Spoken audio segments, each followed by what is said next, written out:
polymath, and I travel throughout the country helping schools manage and change difficult behavior that interrupts instruction.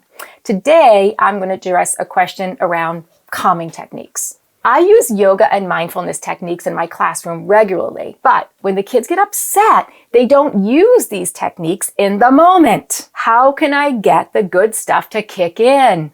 Have you ever noticed that when you're really upset and somebody tells you to calm down, you get more upset? Yeah, here's what we're talking about here. Nobody on the planet calms down because somebody said, calm down. Sometimes you just really need to be upset, and that's okay.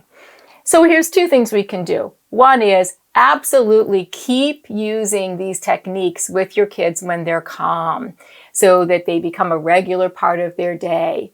But when they are upset and they kind of, start to unravel, we can cue them to use these techniques. But most of all, we want to co-regulate.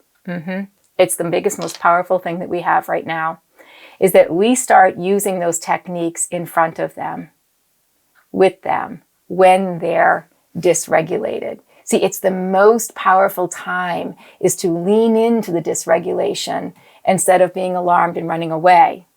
So that's the time when I'm going to get calm, get with your level, take 2 steps back. I don't want to take a kick or anything if somebody's really upset.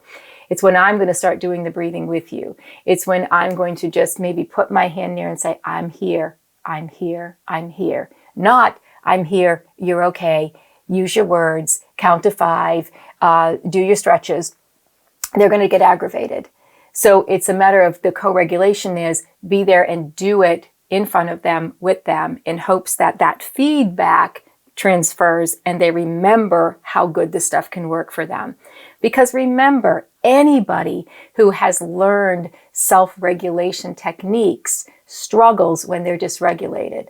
The more they do it and the more the people around them do it when they're upset, they're able to put it into gear more efficiently later on.